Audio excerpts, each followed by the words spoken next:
사도행전은 누가가 쓴 책이라고 그때 말씀드렸죠. 그러니까 누가 복음의 속편이다 이렇게 생각하시면 됩니다. 누가 복음의 속편이라고 생각하시면 되고, 그 다음에 사도행전이 몇 장으로 되어 있는지 아세요? 사도행전이 Acts 28 뭐 이런 거 많이 들어보셨죠? 그러니까 사도행전은 28장으로 되어 있고, 그래서 뭐 옛날에 오늘의 교회 같은 데서는 하영주 목사님이 사도행전 29장 운동 뭐 이렇게 해가지고 우리가 사도행전을 이제 다시 써내려간다 뭐 이런 얘기를 하기도 하고 그랬습니다. 사도행전은 28장까지 있고 약간 미완성 교향곡처럼 이렇게 마무리가 좀 미완성으로 끝이 나죠. 그 말은 의미심장하다고 생각해요. 왜냐하면 그게 우리 후배 그리스도인들이 그 사도의 상황들을 이어서 전도하고 복음을 나누라는 그런 의미도 있는 것 같은데, 어쨌든 사도 바울이 감옥에 갇혀서 1차 투옥이죠. 감옥에 갇혀서 있는 걸로 그냥 끝이 납니다. 거기서 복음을 열심히 전했다라는 그런 식으로 끝이 나죠. 누가복음은 예수님의 행적에 초점을 맞췄고, 사도행전은 사도들의 행적에 초점을 맞췄습니다. 사도행전의 그 핵심 구절이 뭔지 아세요? 사도행전 핵심 요절.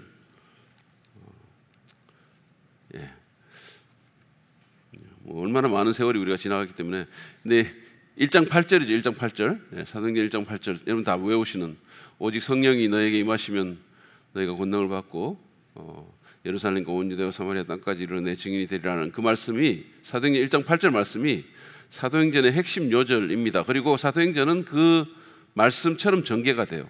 그 말씀처럼. 그래서 사도행전이 1장부터 6장 아마 8절까지인가 7절까지인가 이게 그 예루살렘에서 복음이 전해지는 예루살렘 교회 얘기를 다루고 있고, 그 뒤로부터 사도 바울이 회심하기까지 9장까지는 이제 그 8장 이런 데 보면 사마리아, 유대 지방과 사마리아에 복음 전도하는 그 회심 내용이 나와 있고, 그다음에 이제 10장부터 쭉 보면 예루살렘과 온 유대와 사마리아 땅 끝까지 이렇게 이방인들에게 복음이 전해지는 장면이 28장까지 나와 있습니다. 그래서 최초의 이방인 교회가 어떤 교회다? 최초의 이방인 교회가 안디옥 교회입니다. 안디옥 교회가 최초의 이방인 교회입니다. 그러니까 스데반의 순교 이후에 이렇게 사람들이 핍박을 받고 예루살렘 교회에서 흩어지게 되죠. 사도들만 남고, 그 흩어진 자들이 결국은 안디옥까지 가가지고 엄청난 여행을 한 거죠. 그래서 안디옥까지 가서 거기서 처음으로 이방인들에게 복음을 전하는 그런 역사가 있게 됩니다.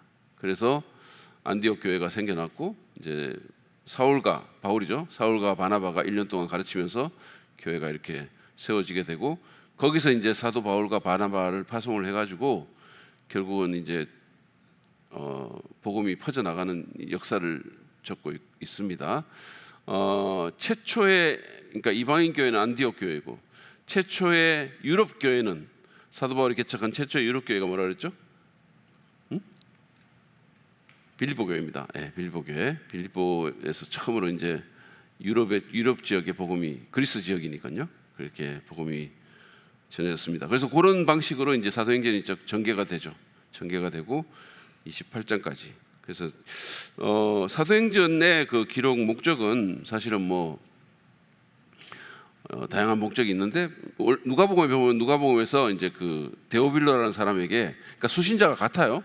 사도행전도 데오빌로에게 말을 하고 있고, 누가복음도 데오빌로라는 사람한테 얘기하고 있는데, 그 사람이 아직 믿음이 그러니까 성숙한 믿음은 아니고 새신자 같은데, 그 새신자가 예수 그리스도가 전한 그 복음의 확실성, 그리고 예수님이 확실히 살아계셔서 역사하셨다는 그 십자가와 부활의 복음, 이거를 이제 확실하게 전해주고 성장하기 위해서 누가복음을 기록했고, 같은 목적으로 사도행전도 기록했습니다. 그러니까 이 새로운 믿음의 신자들이 영적으로 하나님께서 이 복음을 당신의 계획대로 계속해서 움직이신다는 것을 알고 믿음이 성장하게 하려는 그런 목적 있고 또 전도적인 목적들, 변정적인 목적들 뭐 이런 것들이 있다는 얘기도 말씀을 해드렸습니다. 오늘은 우리가 마무리를 하면서 사도행전의 신학을 좀 볼 텐데 사도행전의 신학은 제가 미리 말씀을 드리지만 세 가지를 다룰 거예요. 그러니까 하나님의 말씀, 그 다음에 하나님의 계획, 그 다음에 하나님의 성령, 이 세 가지를 다루려고 합니다. 사도행전의 독특한 그 신학입니다. 먼저는 이제 하나님의 말씀인데요. 여러분들이 그 사도행전 끝부분에 보시면 그게 나와 있죠. 자, 이 하나님의 말씀은 사도행전에서 어떤 방식으로 이제 그 전개가 되냐 하면 누가가 복음서에 보면 누가가 예수님이 탄생하시던 날 밤에 천사들이 그 구원을 선포를 하는 게 있어요. 그러니까 그 밑에 보면 누가복음 여러분들이 여러분 말씀이 없죠? 누가복음 2장 한번 띄워봐 주세요. 누가복음 2장 10절부터 12절 말씀 있습니까? 문사분이? 예, 있죠. 자, 제가 한번 읽을게요. 천사가 그들에게 말하였다. 두려워하지 말아라. 나는 온 백성에게 큰 기쁨이 될 소식을 너에게 전하여 준다. 오늘 다윗의 동네에서 베들레헴을 얘기합니다. 다윗의 동네라는 것은 오늘 다윗의 동네에서 너에게 구주가 나셨으니 그는 곧 그리스도 주님이시다. 메시아라는 얘기죠. 그리스도는 메시아니까. 너희는 한 갓난아이가 포대기에 쌓여 구유에 누워 있는 것을 볼 테인데 이것이 너에게 주는 표징이다. 이렇게 이제 얘기를 했어요. 목자들에게. 자, 그래서 이 천사들이 선포했던 그 온 백성에게 미칠 큰 기쁨의 소식, 복음 구원의 소식, 이게 마침내 그 로마 제국의 수도에까지 이른다는 것을 기록하고 있는 거죠. 마침내. 그러니까 이게 사도행전이 처음에 그 베들레헴의 목자들에게 선포되었던 아주 그 어떻게 보면 작은 시작이죠. 그 말씀이 결국은 로마 제국의 중심부 그 수도까지 그 복음이 이루어지는 것을 기록함으로써 하나님의 말씀이 성취된다는 것을 보여주고 있습니다. 어떻게 보면 불가능할 것 같은 그 말씀이 결국은 이루어지고 있다. 온 백성에게 미칠 큰 기쁨의 소식. 그러니까 단순히 유대인들만이 아니라, 단순히 팔레스타인 쪽 그 근교 사람들만이 아니라, 단순히 비옥한 초생들에 사는 그 사람들만이 아니라 온 백성에게 미칠 큰 기쁨의 좋은 소식입니다. 이 복음의 소식이 결국은 로마 제국의 수도까지 들어갔다는 거예요. 그거를 사도행전이 보여주고 있는 거죠. 그러니까 하나님 말씀이 이렇게 이루어지고 있다는 것을 보여주고 있습니다. 그뿐만 아니라 사실은 더 크게는 구약에 나오는 그 구속사에 대한 말씀, 그러니까 사실은 복음의 말씀이 이 천사들이 목자들에게 예언할 때 시작된 건 아니잖아요. 이미 구약에서 그 말씀들이 계속해서 메시아에 대한 예언들이 나오고 구원에 대한 소식들이 나오죠. 그러니까 그 말씀이 어떻게 그리스도 안에서 절정을 이루고 그리고는 성령의 인도하심을 받은 사도들을 통해서 그 말씀이 결국은 새로운 하나님의 백성인 교회로까지 흐르는지 이거를 보여주는 겁니다. 그러니까 이게 이 스케일이 굉장히 큰 거죠. 구약의 그 구속사에 대한 하나님의 구속 역사에 대한 그 말씀이 그리스도 안에서 이루어지고 그리고는 그의 사도들을 통해서 이제 새로운 하나님의 백성 교회 가운데 그 말씀, 그 복음이 이루어진다는 것을 보여주고 있다는 겁니다. 자, 그래서 여기 그 사도행전 15장 15절에서 18절 말씀을 보시죠. 스크린에 있으니까 보세요. 예언자들의 말도, 이건 구약의 선지자들을 얘기합니다. 예언자들의 말도 이것과 일치합니다. 예언서에 이렇게 기록되어 있습니다. 이게 아모스 말씀이에요. 아모스 9장 11절 12절 말씀. 이 뒤에 내가 다시 돌아와서 무너진 다윗의 집을 다시 짓겠으니, 이 다윗의 집을 다시 짓는다는 말은 무슨 말이냐면 다윗의 후손이 끊기죠. 여러분이 알다시피 그 유대인들이 범죄해가지고 그래서 결국은 그 시드기야 왕을 끝으로 해가지고 유대에서 그 대가 끊기게 됩니다.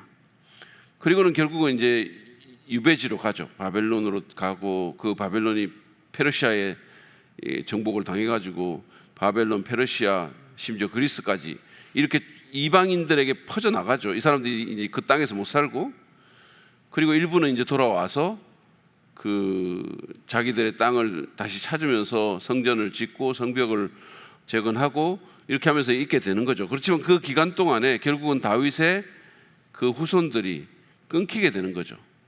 왕이 없게 되고, 그러다가 이제 다윗의 집을 다시 짓겠다라고 아모스가 예언을 하는 겁니다. 지금 그러면 그 말은 무슨 말이냐면 다윗 왕조가 회복된다는 뜻이에요.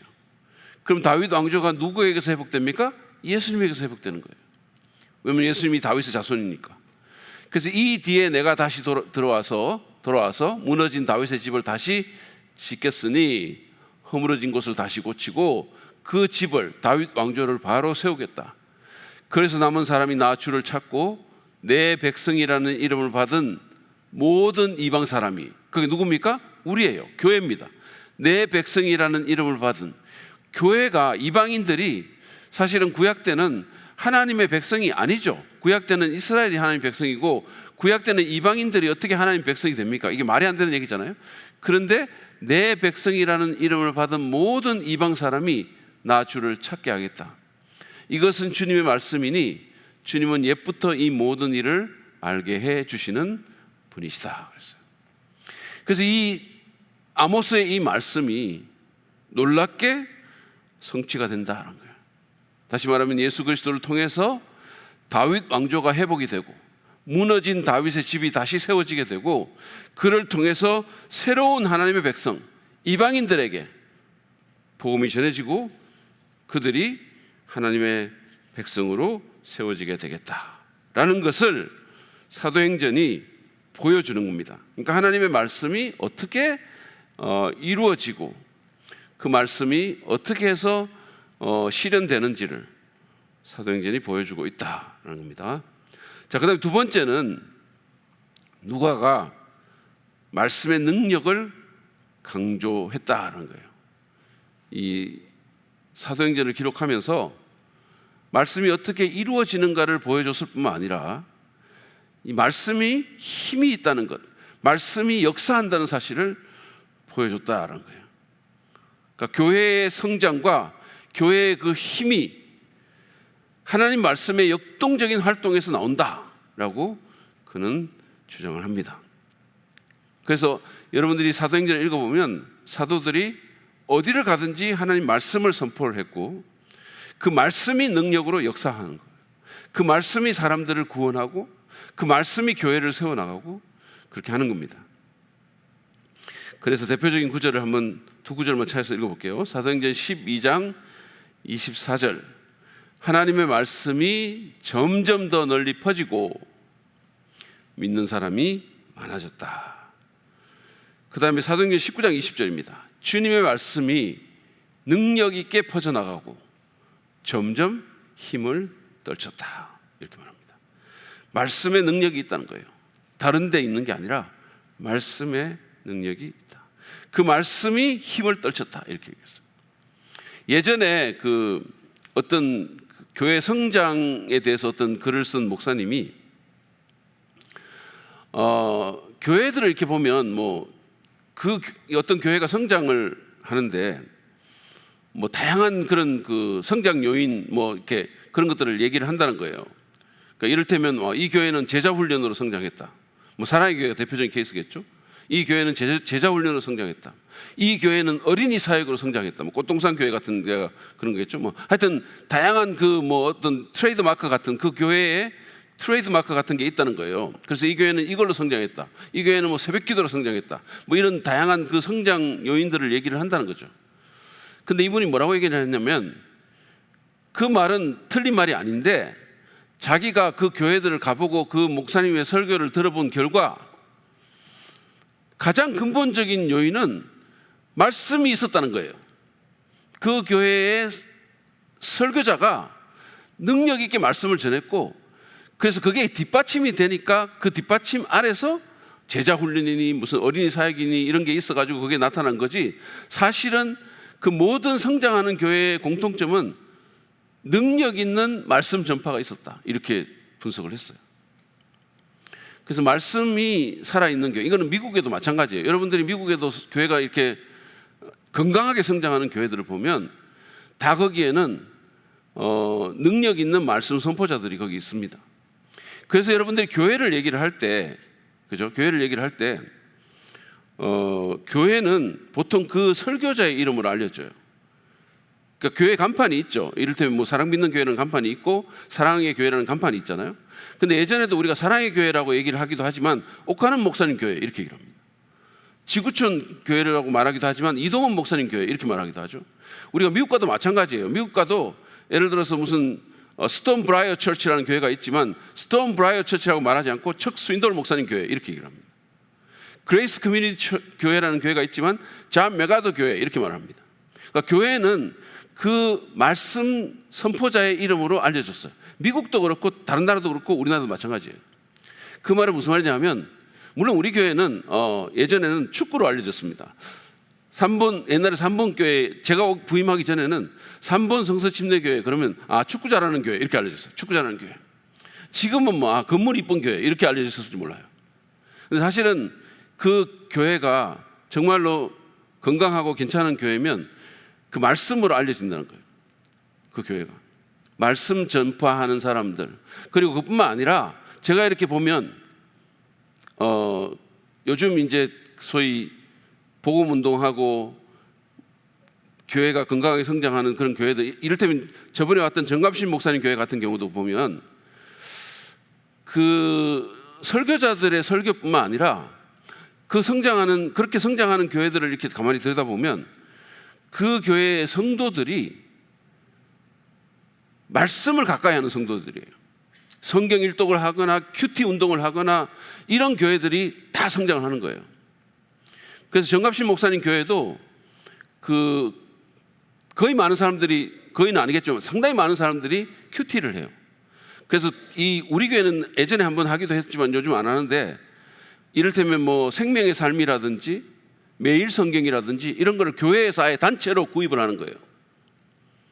그래가지고 그거를 나누고 목장에서도 그 큐티한 내용들을 나누고 이런 일들이 있다는 겁니다. 그래서 저와 여러분이 분명하게 이 시간에 마음에 새겨야 될 것은 뭐냐면 하나님의 말씀은 살아있는 말씀이고 능력의 말씀이다라는 것을 확신해야 된다는 거예요. 그 확신이 우리로 하여금 말씀에 가까이 가게 만들어줘야 된다는 겁니다. 그러니까 우리가 진짜로 그거를 믿으면, 여러분 이게 굉장히 중요한 말이거든요. 진짜로 하나님의 말씀이 능력이 있습니다라는 것을 우리가 믿으면 어떻게 되겠어요? 그 말씀을 읽겠죠. 그 말씀을 묵상하겠죠. 그리고 그 말씀을 실천하는 겁니다. 근데 만약에 우리가 그렇게 고백은 하는데 말씀이 능력이 있어요, 우리 교회는 말씀 중심적 교회입니다, 뭐 이렇게 말을 하면서도 실제로 개인의 삶 가운데서 말씀을 가까이 하지 않고 읽지도 않고 묵상하지도 않는다면 그럼 그건 실제로 안 믿는다는 얘기예요. 내가 정말로 말씀의 능력을 믿는다면, 그리고 말씀이 내 개인의 삶에, 그리고 우리 가정에, 우리 부부 관계에, 또 우리 목장에 말씀이 필요하고 중요하다는 것을 정말로 믿는다면 말씀대로 하겠죠. 말씀을 가까이 하겠죠. 말씀을 묵상하겠죠. 이게 굉장히 중요합니다. 여러분, 자꾸 신앙의 그 기초를 어떤 신비적인 경험 같은 데 두려고 하는 사람들이 굉장히 많아요. 한국교회 그런 사람들이 굉장히 많거든요. 그러니까 어떤 신비한 경험을 갖고 자기 신앙의 근거를 자꾸 삼으려고 하는 사람들이 많은데 굉장히 조심해야 돼요. 물론 우리는 체험할 수 있습니다. 하나님은 지금도 살아계시고 하나님 역사할 수 있어요. 다양한 방식으로. 그런데 제가 지난주에 우리 새가족반에서도 그 얘기를 했어요. 우리의 경험을 말씀으로 분별해야지, 말씀을 경험에 맞추려고 하면 안 된다네요. 이렇게 얘기했어요. 자기가 어떤 경험했다고 그걸 자꾸 땡겨가지고 그 말씀에 맞추려고 하면 안 된다. 내 경험이 하나님의 말씀에 어떻게 근거하는지를 봐야 된다. 그리고 만약에 그 경험이 말씀과 맞지 않으면 그 경험을 부정해야 되는 거예요. 우리가 신비주의가 왜 위험하냐면 자꾸 어떤 경험들 이런 걸 너무 내세워가지고 결국은 그 경험 따라가다 보면 하나님 말씀하고 영 다른 방향으로 가는 거예요. 이상한 방향으로 가는 거예요. 여러분, 오늘날 여러분들이 조심해야 될 이단 중에 하나가 신사도 교회라는 겁니다. 신사도 교회. 자꾸 예언하고 뭐 봤다 그러고 이런 사람도 있어요.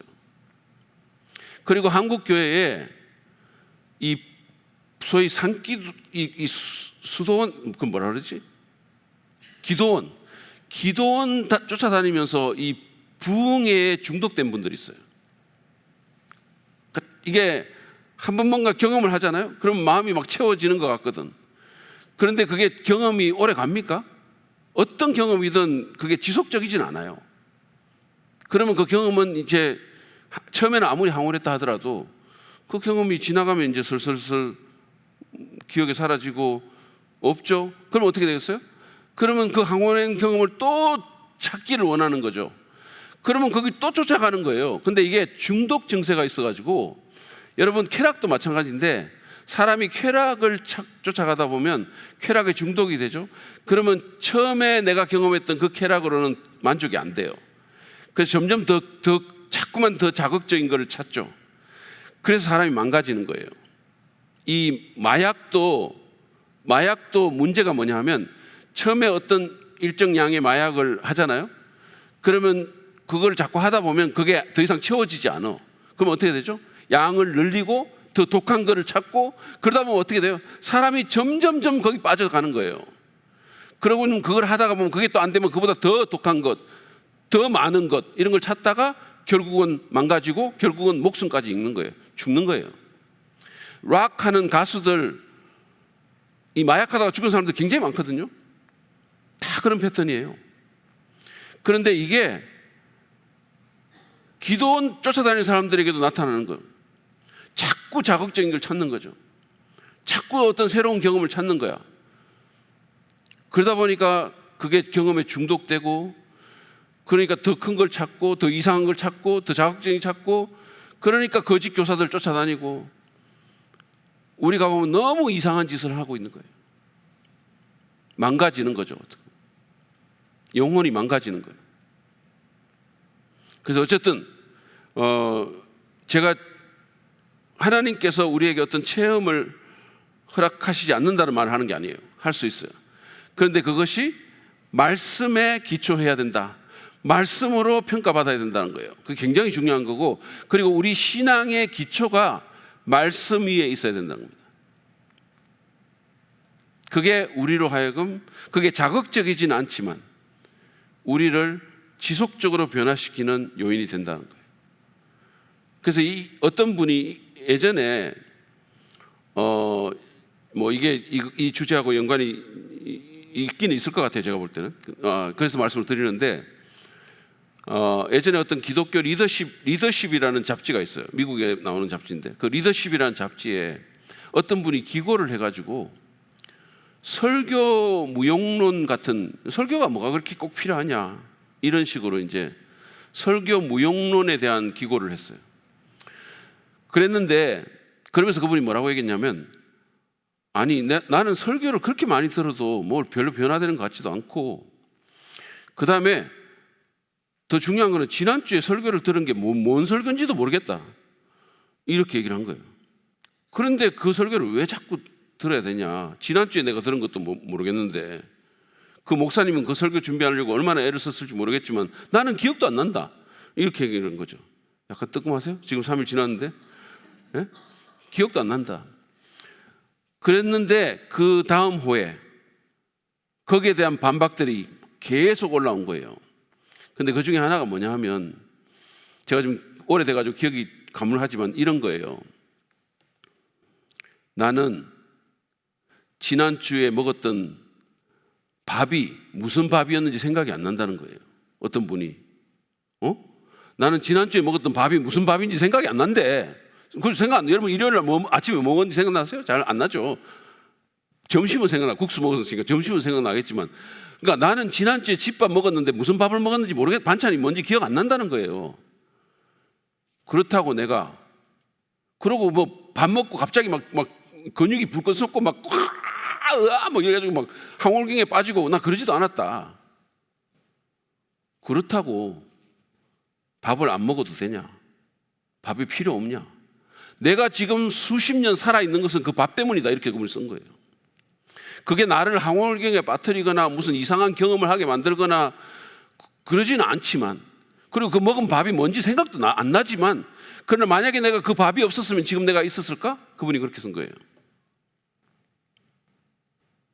그러니까 하나님 말씀이라는 게 그런 거죠. 이게 하나님 말씀은 어떻게 보면 집밥 같은 거예요. 집밥.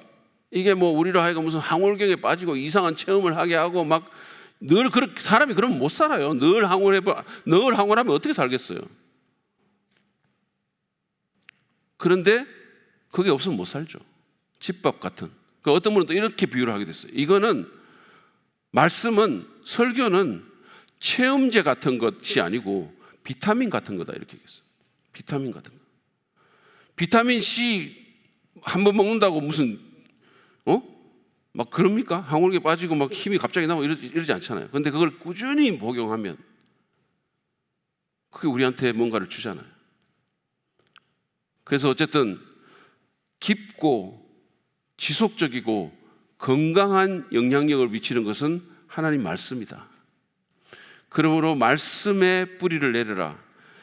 그래서 여러분들이 개인적으로도 말씀을 가까이 하고 그 말씀을 묵상하고 그 말씀을 공부하고 지금처럼, 그리고 그 말씀을 실천해야 되고, 또 매주마다 모여서 공동체적으로 하나님 주시는 그 말씀에 귀를 기울이고 경청하고 그 말씀에 순종할 때 그 말씀이 우리를 변화시키고 교회를 성장시킨다. 그 사실을 우리가 꼭 기억해야 된다는 거예요.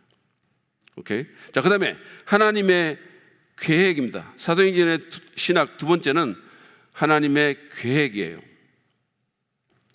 자, 사도행전은 땅 끝까지 구원을 이루시려는 그 하나님의 계획이 당신의 종인 메시아의 죽음과 사도들의 순종과 교회의 계속적인 증언을 통해서 어떻게 성취되는지를 잘 보여주고 있습니다. 하나님의 그 플랜이 어떻게 이루어지고 있는지를 사도행전이 보여주고 있습니다. 자, 사도행전 9장 15절에서 16절에 보면 예수님께서, 부활하신 예수님이 바울에게, 사울이죠 그 당시에는, 말씀하시는 내용이 나옵니다. 주님께서 그에게 말씀하셨다. 가거라. 이거 아나니아에게 말하는 거죠. 가거라. 그는 내 이름을, 그러니까 그는 바울입니다. 그는 내 이름을 이방 사람들과 임금들과 이스라엘 자손들 앞에 가지고 갈 내가 택한 내 그릇이다. 그가 내 이름을 위하여 얼마나 많은 고난을 받아야 할지를 내가 그에게 보여주려고 한다, 이렇게 했어요. 그러니까 하나님께서 계획을 갖고 계신 거죠. 그래서 결국은 예수님 통해서 바울이라는 사람을 부르시죠. 근데 그 계획이 뭐냐 하면 내 이름을, 주님의 이름을 이방인들과 임금들과 이스라엘 자손 앞에 가지고 갈 사람들이다. 가지고 갈 그릇이다, 이렇게 말했어요. 그 실제로 사도행전 읽어보면 사울, 바울을 통해서 어떻게 그런 일들이 이루어지는지가 나와 있게 되죠. 결국은 그는 스스로 로마 황제에게 황소해가지고 로마로 가죠. 자, 그 다음에 사도행전 27장 24절입니다. 자, 이거는 이제 바울이 로마 황제에게 항소해가지고 로마로 가는 중에 풍랑을 만나게 됩니다. 그때 했던 말이에요. 바로 지난 밤에 나의 주님이시오 내가 섬기는 분이신 하나님의 천사가 내 곁에 서서 바울아 두려워하지 말아라. 너는 반드시 황제 앞에 서야 한다. 보아라, 하나님께서는 너와 함께 타고 가는 모든 사람의 안전을 너에게 맡겨주셨다 하고 말씀하셨습니다. 여기서도 그 주님께서 사도 바울을 통해서 그 계획을 다시 한번 확인시켜 주는 거예요. 너는 반드시 황제 앞에 서야 된다. 그러니까 두려워하지 마라. 이 배는 파선할지 몰라도 너는 생명을 잃지 않는다, 이거예요.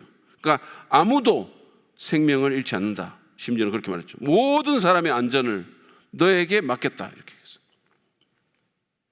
그래서 이 일로 인해서 결국은 그 말타죠. 말타섬. 거기에 배가 파선하면서 거기 들어가게 되고, 그래서 말타는 굉장히 일찍부터 복음화가 됩니다. 지금도 아마 기독교인 인구가 90%가 넘을걸요? 여기가? 어쨌든 그런 일들이 일어나고 있습니다. 자, 그 다음에 두 번째로, 누가는 예수님이 십자가에 달리신 일과 하나님의 백성에 이방인도 포함된다는 것, 이 두 사건이 하나님의 계획에 근거한 사실이라는 것을 보여주는데 정성을 쏟고 있습니다. 이 두 개가 다 그냥 일어난 일이 아니고 하나님의 계획에 근거해서 일어난 거라는 거예요. 하나가 뭐냐면 예수가 십자가에 달리신 일, 두 번째는 하나님의 백성에 이방인이 포함된다는 것, 이 두 가지입니다. 자, 사도행전 2장 23절을 보세요. 그렇게 실제로 말하고 있죠. 이 예수께서 버림을 받으신 것은, 이 표현이 재밌죠? 왜냐하면 예수님께서 십자가에 달려가지고 뭐라고 말씀합니까? 나의 하나님 어찌하여 나를 버리십니까? 그러니까 예수께서 버림을 받으신 것은, 이 말은 예수님이 십자가에 달리신 것은 이런 뜻입니다. 예수께서 버림을 받으신 것은, 실제로 예수님은 지옥을 경험하신 거죠. 십자가에 달려 몸만 죽은 것이 아니고 우리 때문에 지옥을 경험하셨어요. 그래서 예수님이 그렇게 고민하고 마음이 괴로워서 죽게 되었다고 말씀하신 겁니다. 그 전날 밤에 겟세마네 동산에서 세상의 모든 더러운 끔찍한 죄가 예수님에게 다 부어졌고, 그 죄로 인해서 우리 대신 지옥을 경험하신 거예요. 우리 때문에, 우리 대신 하나님에게서 버림을 받으신 겁니다. 그게 얼마나 끔찍한 경험일지 한번 생각해 보시기 바랍니다. 이 예수께서 버림을 받으신 것은 하나님의 정하신 계획을 따라 미리 알고 계신 대로 된 일이지만, 여러분들은, 다시 말해서 유대인들은 그를 무법자들, 이방인의 손을 빌어서 십자가에 못 박아 죽였습니다. 이렇게 했어요.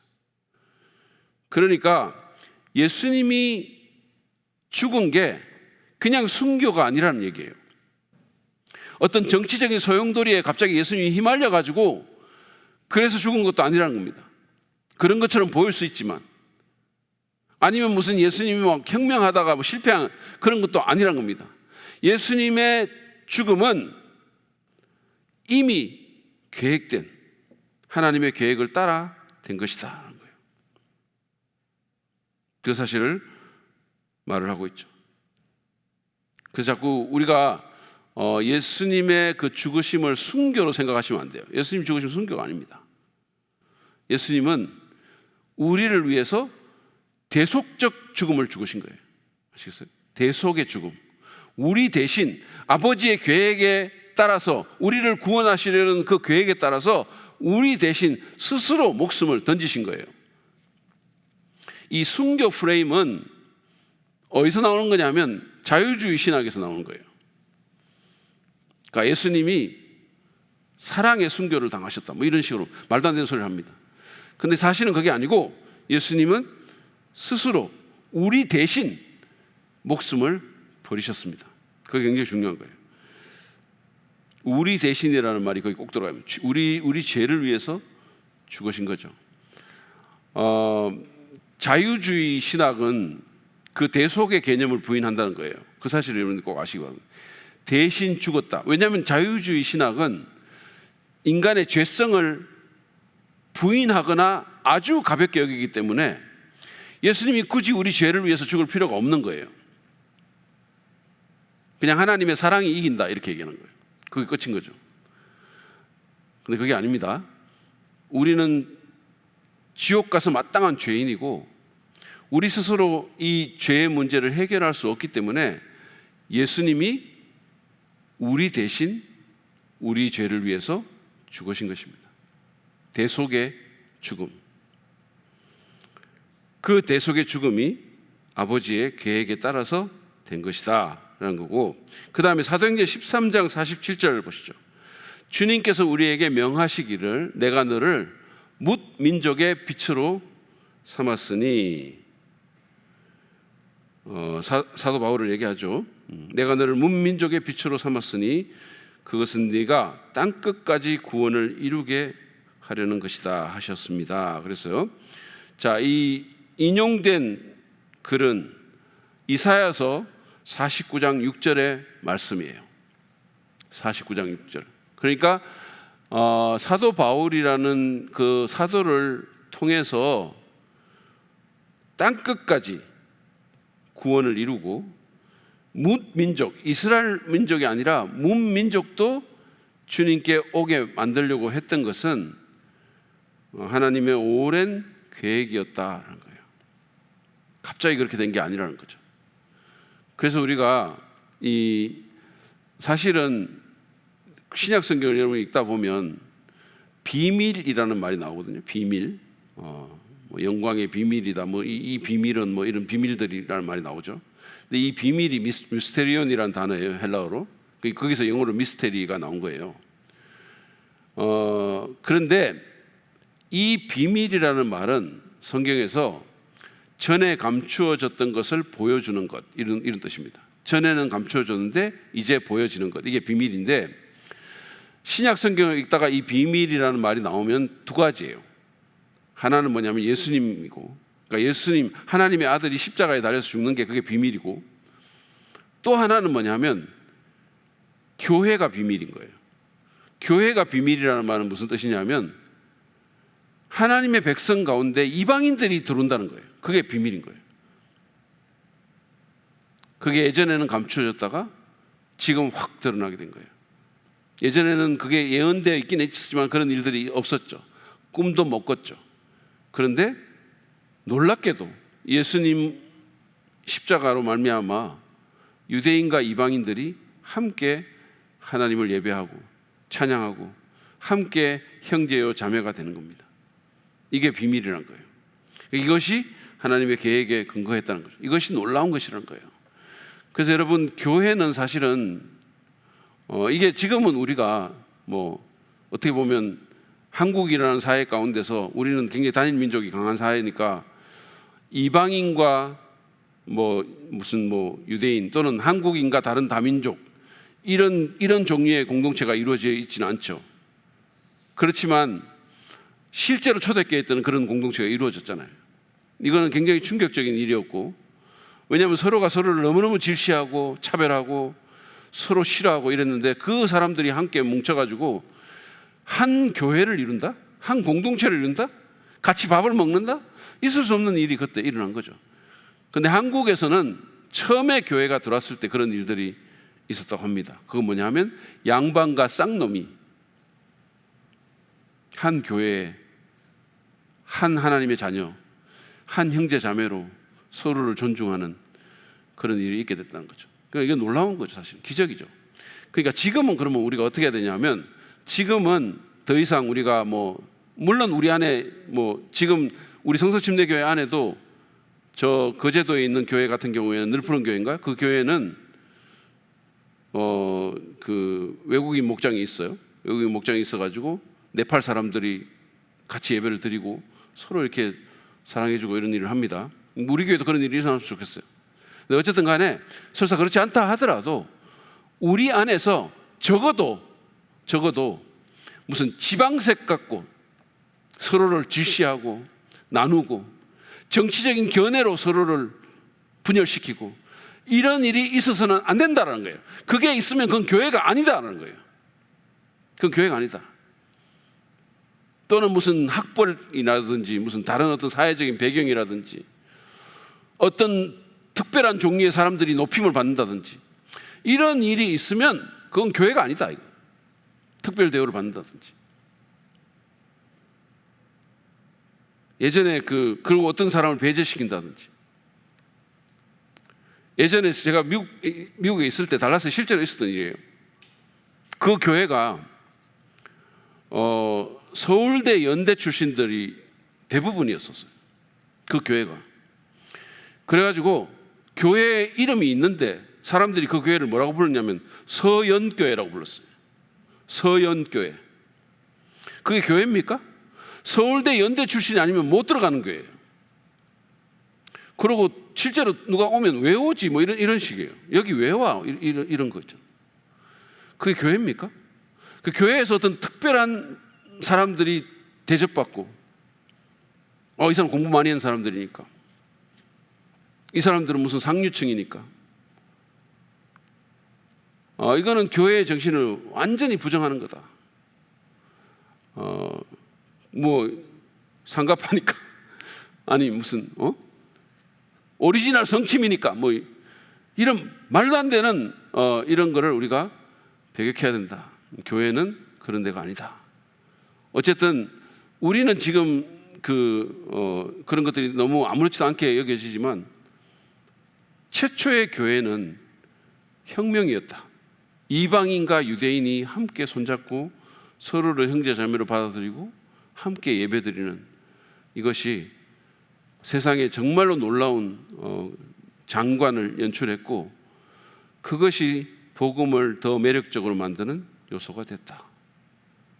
이런 우리가 교훈을 받을 수가 있습니다. 자, 그 다음에 마지막으로 하나님의 성령입니다. 하나님의 성령. 자, 하나님 말씀, 하나님 계획, 하나님 성령이에요.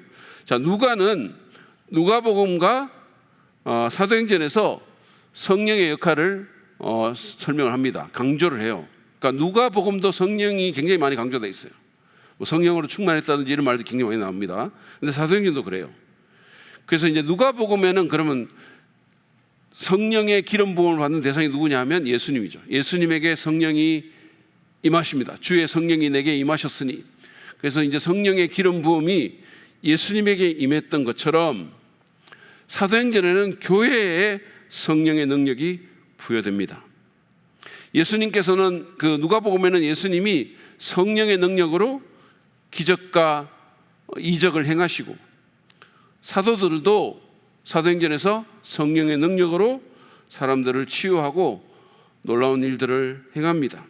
그래서 결국은 누가복음과 사도행전 이 두 책 모두에서 성령이 사건들을 주도해 나가십니다. 자, 우리 대표적인 구절은 누가복음 4장 18절인데, 누가복음 4장 18절이에요. 여러분 스크린 보이시죠? 같이 한번 읽을까요? 시작. 주님의 영이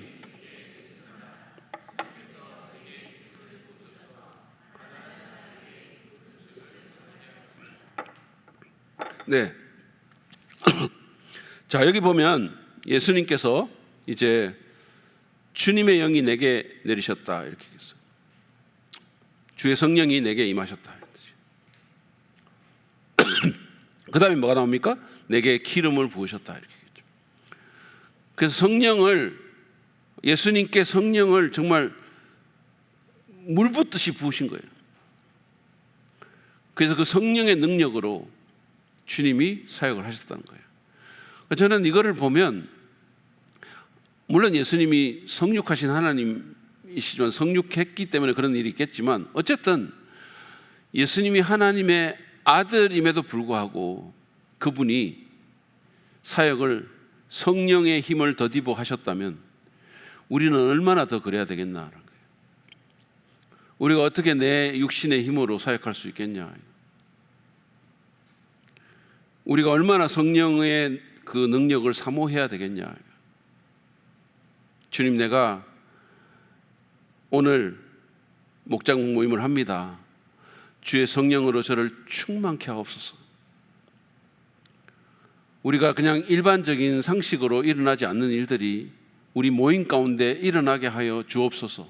이렇게 우리가 기도하고 성령님을 의지해야 되지 않겠습니까? 그럴 때 어떤 일이 벌어지냐면 우리 힘으로 할 수 없는 일이 벌어집니다. 그러니까 우리 힘으로 할 수 없는 일이 벌어진다는 말은 뭐 이게 뭐 불이 떨어지고 이런 의미라기보다는 누군가의 마음이 변하게 되는 거예요. 누군가가 주님께 더 가까이 가게 되는 거예요. 그걸 어떻게 우리 힘으로 합니까? 사람의 영혼이 더 건강해지는 일이 일어나는 거죠. 그리고 목장 모임을 하는 가운데 하나님이 높임을 받으시고, 그리고 관계가 회복되고, 서로 간에 부부 간에 안 좋았던 사이가 이렇게 더 좋아지고, 이런 일들이 목장 모임에서 일어나는 거예요.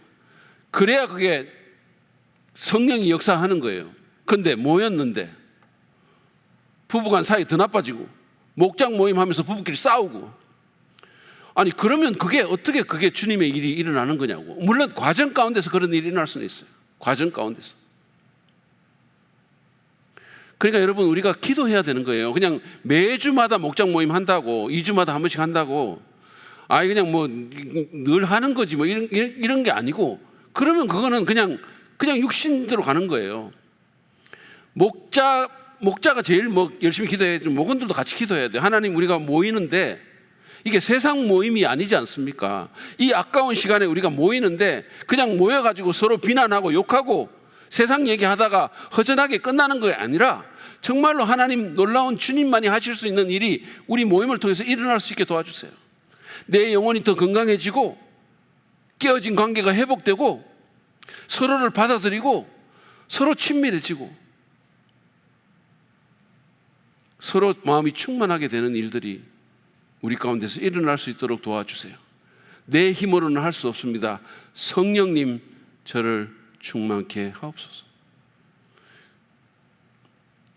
그 성령에 대한 의지가 얼마나 필요한지 모릅니다. 저부터. 제가 매주 설교하지만 저부터. 제가 지난주에는 있잖아요. 지난주 제가 설교 준비하면서 시간 많이 부족했다 그랬잖아요. 여러분들 뭐 설교가 어떻게 되는지 모르겠지만 기억도 안 나겠고, 그게 뭐 그렇게 이상한 일은 아니에요. 동서고금에 있어서. 그러니까 여러분들 죄책감 안 느끼셔도 돼요. 그리고 여러분들이 뭐 그 설교가 특별히 좋았다거나 이렇게 생각 안 하셔도 돼요.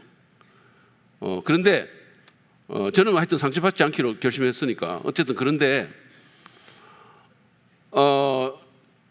지난 토요일 날 제가 있잖아요. 그 시간도 너무 부족했고 또 중간에 또 막 그 일들이 좀 있었어요. 그러니까 안 그래도 시간이 없는데 또 누군가가 저를 찾아와가지고 또 상담도 하고 막 이런 일들이 있어가지고 좀 그랬습니다. 어쨌든 그랬는데 제가 이렇게 말씀을 하는데 이게 이건 하나님이 내한테 뭔가 이렇게 계속 주시는 것 같은 느낌이 너무 많이 드는 거예요.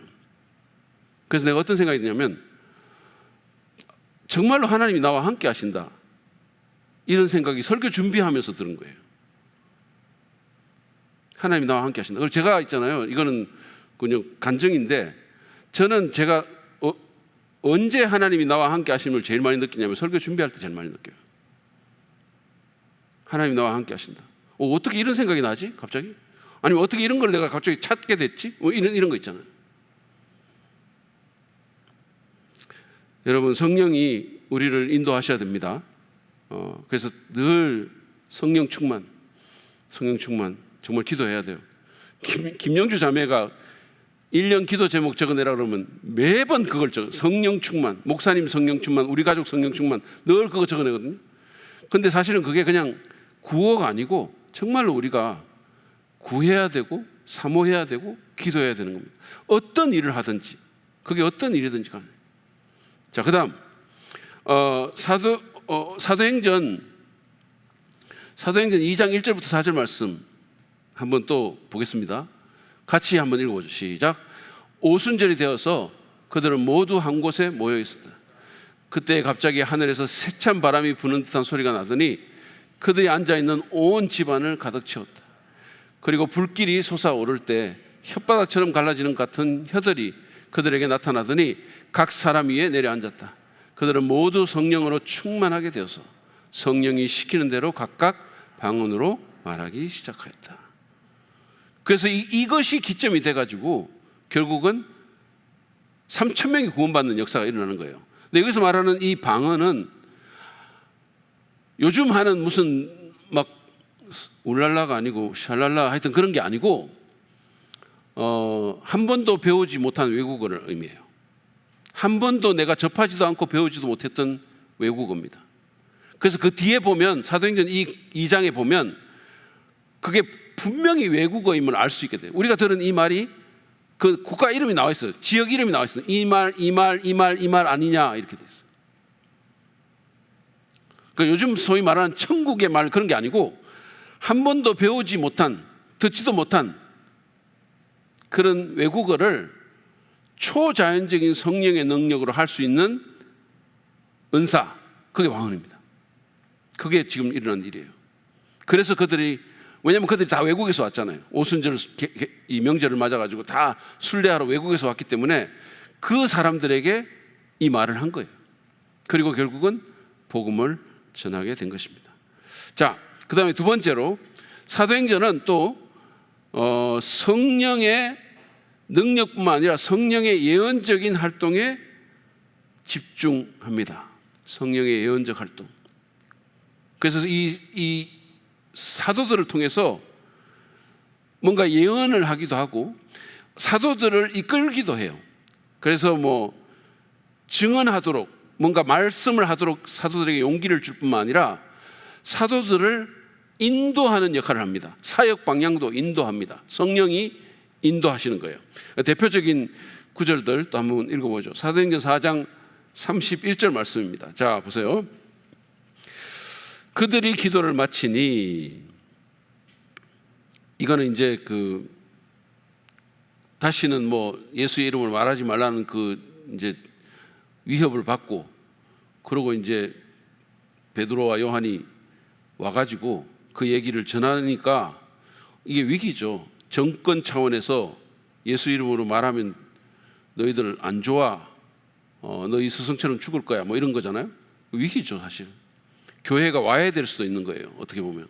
그러니까 그들이 뭘 합니까? 기도를 한 거죠. 그들이 기도를 마치니 그들이 모여 있는 곳이 흔들리고 그들은 모두 성령으로 충만해서 하나님의 말씀을 담대히 말하게 되었다. 그러니까 성령이 말을 하게 만드는 거죠. 증언하게 만드는 거죠. 용기를 주는 거예요.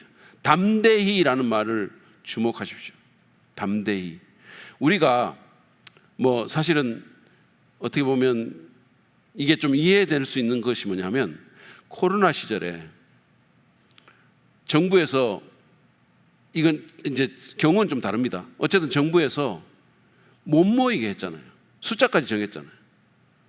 그래가지고 무슨 20명 이상은 안 된다. 그럴 때 물론 우리는 이게 기본적으로 그 사람들이 종교의 자유를 박탈하고 하나님을 예배할 수 있는 권리를 무너뜨린다고 생각은 하지 않았어요.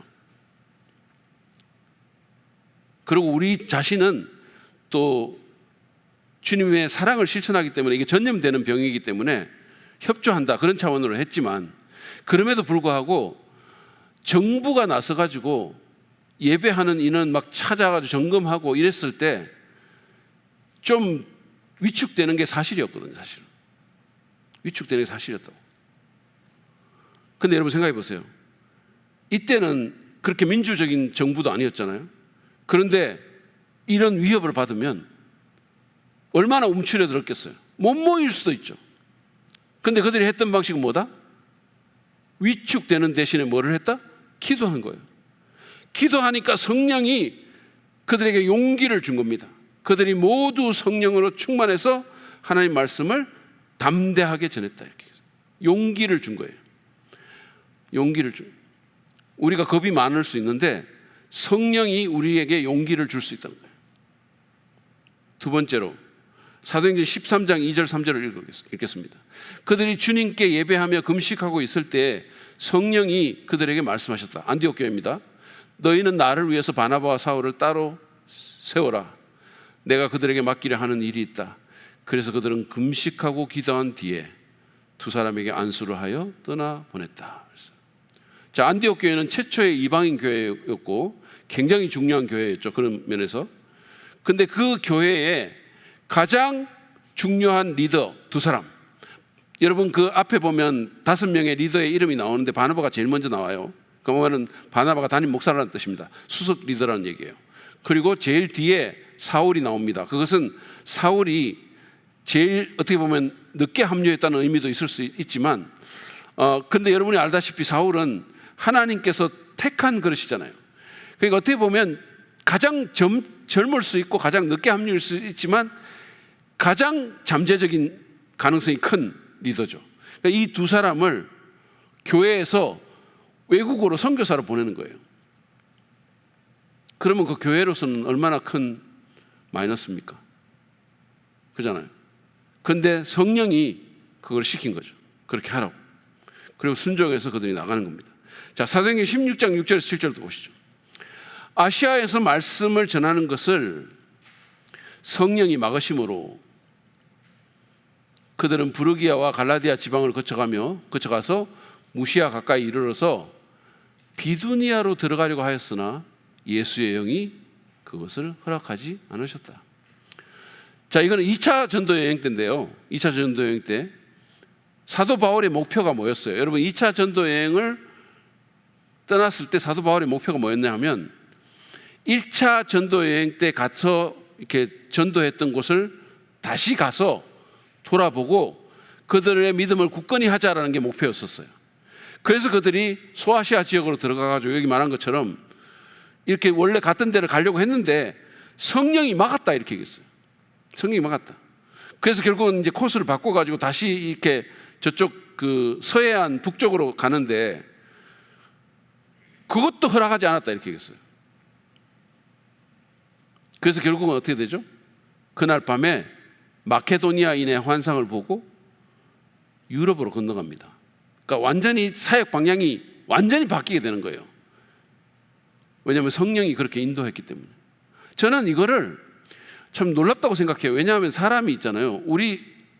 이제 우리 교육자들이 그제 1박 2일간 그 워크숍을 하면서 정말로 이렇게 사역에 대한 논의를 많이 했어요. 첫날 밤 11시까지 했나? 11시 반까지 했나? 이랬어요.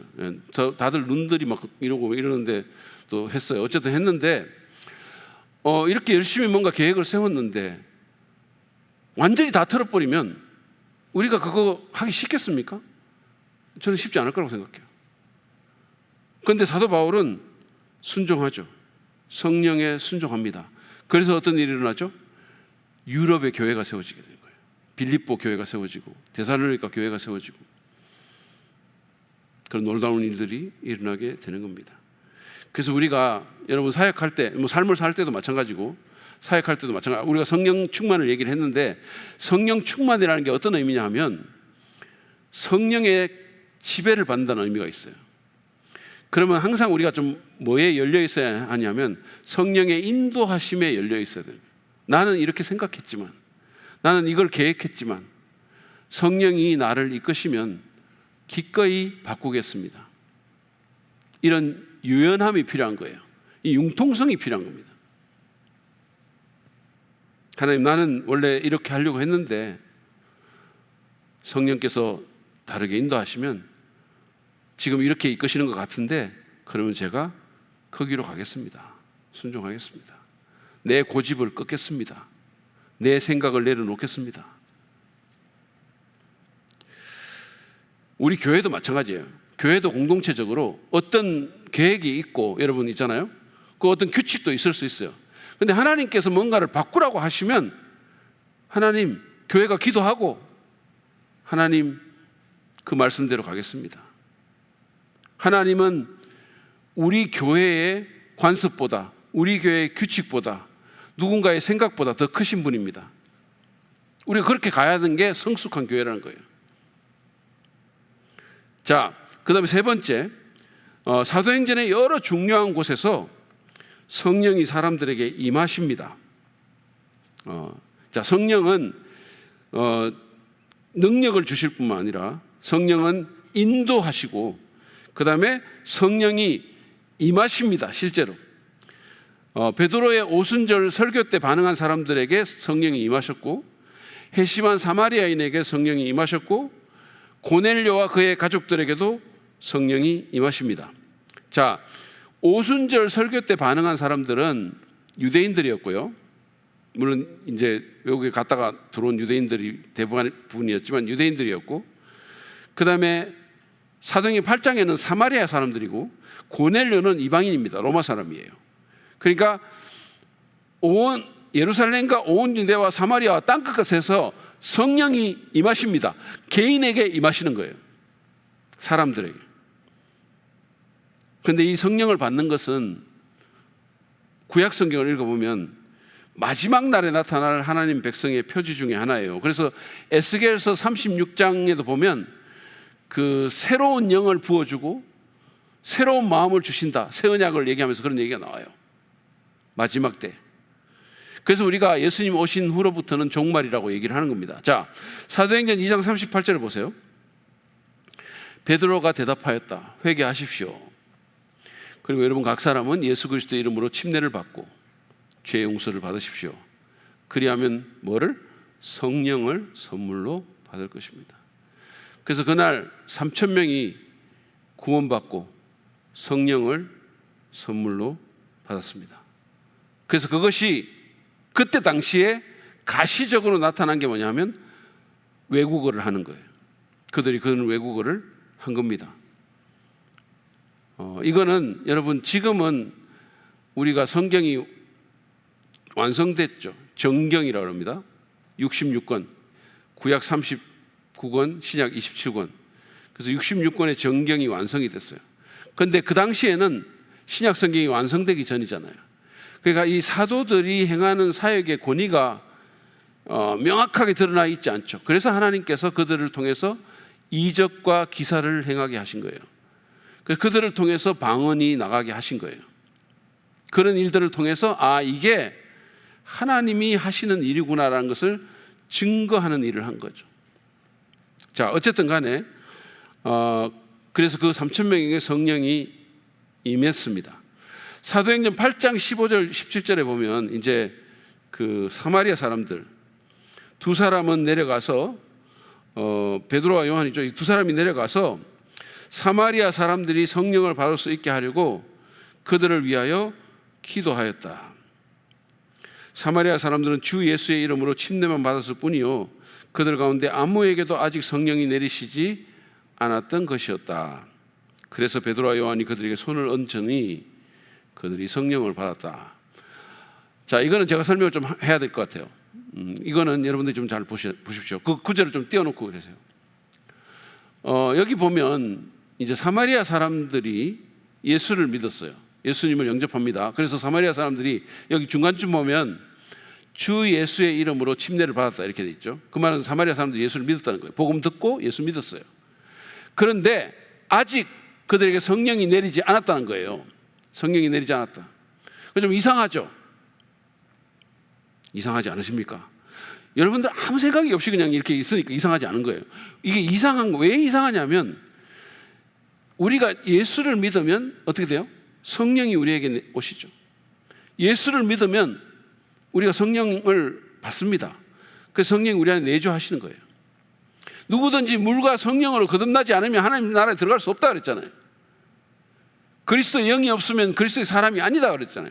그러니까 성령을 안 받으면 예수님 믿는 사람이 아니란 얘기예요. 그런데 이 사람들은 예수를 믿었는데 성령을 안 받았어.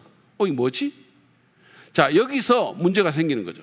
무슨 문제가 생기냐면 소위 말해서 오순절 교회라고 하는 교회들 또는 성령파 교회라고 하는 교회들은 이런 이론을 이런 구절에 근거해서 말을 합니다. 사람들에게 가르칠 때 우리가 예수를 믿을 때는 생명을 받고 나중에 조금 있다가 이제 세컨드 블레싱이라고 얘기를 해요. 그들에게 두 번째 축복을 받는데 그때는 성령을 받는다. 그러니까 예수 믿는 것 따로 성령 받는 것 따로. 그래서 예수 믿을 때는 생명을 받고 성령을 받을 때는 능력을 받는다 이렇게 얘기를 해요.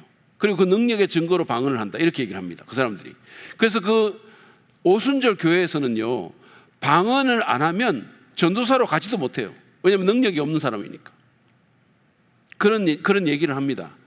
그런데 그게 이런 구절들을 잘못 해석해가지고 나오는 거예요. 자, 여기 봐라.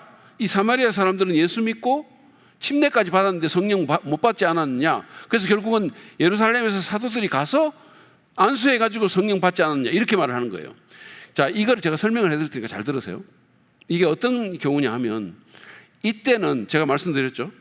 하나님께서 교회라는 새로운 백성을 세워나가는 어떻게 보면 가도적인 그런 기관이에요. 그런데 그 당시에 사람들이 어떻게 생각하고 있었냐면 유대인과 사마리아인은 섞일 수가 없고 이방인은 말할 것도 없어요. 그러니까 유대인하고 사마리아 이방인이 같이 하나님 백성이 되고 같은 일이 일어난다는 것은 상상도 할 수 없는 일이에요. 그럼 어떤 일이 나겠어요?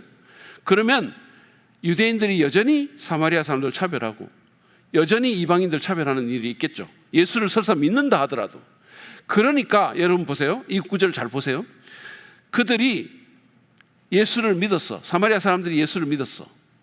그런데 그들이 예수 믿고 침례는 받았는데 성령이 예루살렘에서 유대인 사도들이 가기 전까지는 내리지 않았던 겁니다. 왜?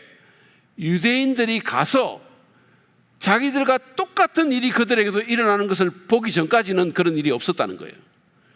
그 말은 무슨 말이냐면 유대인의 대표격인 베드로와 요한이 가가지고 이 사람들도 오순절 때 우리에게 일어났던 똑같은 일이 이들에게도 일어나네? 라는 것을 보면서 하나님이 사마리아 사람을 유대인과 달리 차별하지 않으시는구나 라는 것을 깨닫게 만드시는 거예요. 그래서 교회가 하나 되게 하려고 했던 거예요. 유대인들이 사마리아 공동체를 차별하지 않게 하도록 유대인 사도 대표들이 오기까지 기다렸던 겁니다. 그래서 그들이 늦게 성령을 받은 거예요. 아시겠어요? 그러니까 이것은 가도기에 일어난 현상이지 이게 교회의 규범적인 현상이 아닙니다. 그래서 나중에 나중에 써야진 로마서를 보면 사도 바울이 분명히 말하잖아요. 누구든지 그리스도의 영이 없으면 그리스도의 사람이 아니요 그랬어요. 예수 믿으면 성령 받는다. 바로. 자, 그다음 그 다음 구절은 이방인들에 대한 구절인데 이거 한번 보시죠. 사도행전 10장 44절에서 46절입니다.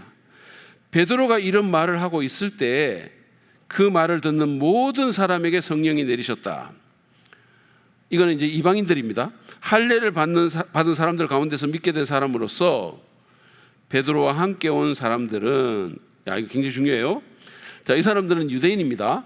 할례 받았다는 말은 이 사람들 유대인 사람이에요. 할례 받은 사람들 가운데서 믿게 된 사람으로서, 다시 말하면 유대인 중에 예수 믿게 된 사람으로 베드로와 함께 온 사람들이 목격자죠. 이 사람들이 증인이죠.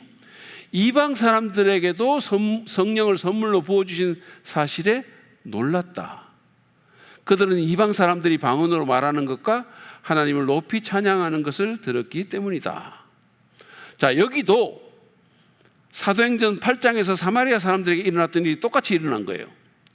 그 말은 무슨 말이냐면 고넬료라는 이방인이 예수를 믿어요. 이방인들이 예수를 믿습니다.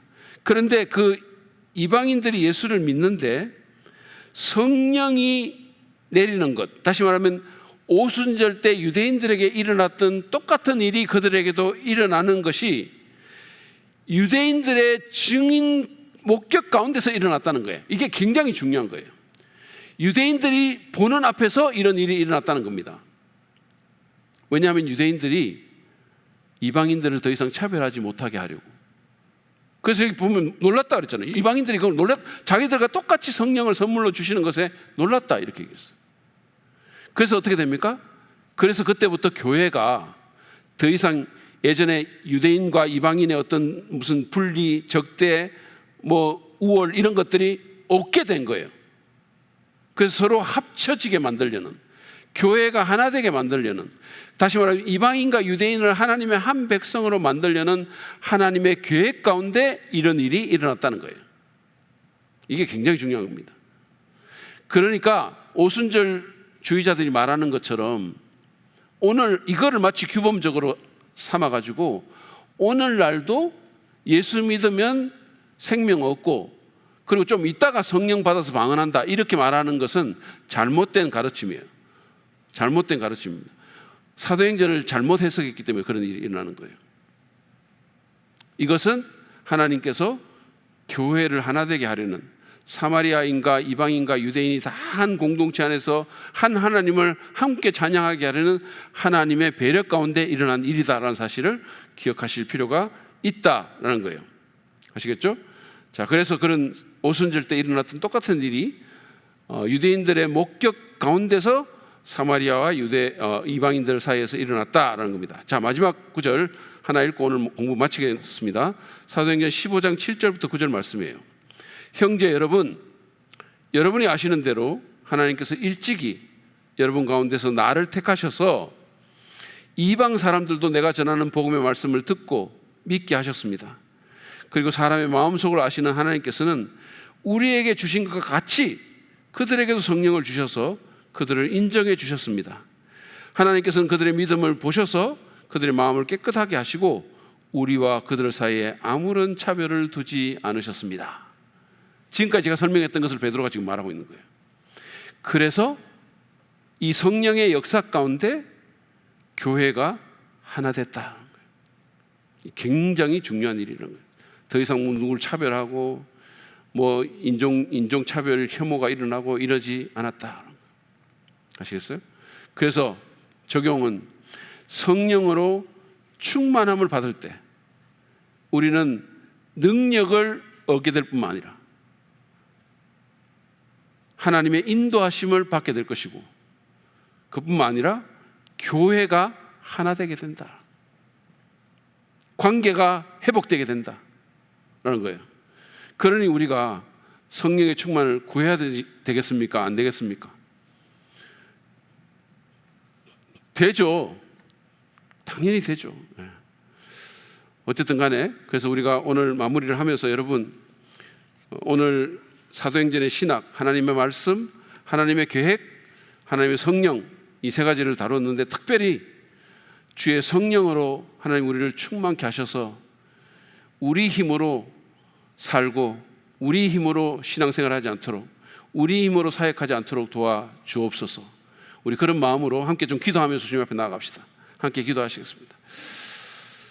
오늘 말씀에 우리가 반응하면서 주님, 제가 2025년도 또 이렇게 살아갈 텐데, 또 사역할 텐데, 교회로 모일 텐데, 또 여러 관계들을 맺을 텐데, 하나님, 제가 제 힘만으로 행하지 않도록 도와주시고 주의 말씀에 뿌리 내리고 하나님의 이끄심을 따를 뿐만 아니라 주의 성령의 충만함을 힘어 행하도록 축복하여 주옵소서.